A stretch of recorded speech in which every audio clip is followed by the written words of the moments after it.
হঠাৎ করে আমি বললাম যে আমি বিদেশ চলে যাব। তারপরে আমাকে একজন বলছে যে টাকা থাকলে আমি তোমাকে 50,000 টাকা দিতাম, কিন্তু টাকা নেই। ওনারা আমি মুখে মুখে বলে দিলাম কি টাকা নাই রে। আচ্ছা তাহলে কিস্তি থেকে 50,000 টাকাটা তুলে দিই আমি নিজে।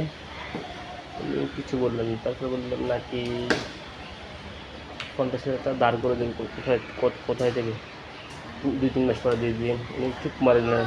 আর আমি বললাম ভাইয়া এসব আধা জায়গাটা সারিয়ে দেন, এগুলো ভালো না।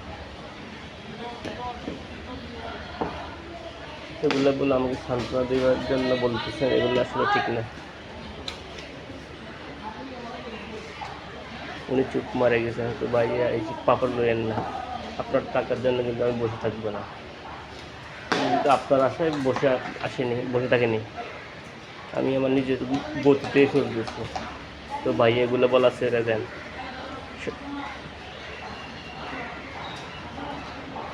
আলগা ফিরিত দেখায় না, আলগা সান্ত্বনা দিয়েন না মানুষকে। না দিতে পারলে বলারও দরকার নেই। আমি জানি আপনি দিতে পারবেন, আপনাদের টাকা আছে, চেষ্টা করলে সবই সম্ভব। কিন্তু আপনার চিন্তাধারণা অন্যরকম। Good bye.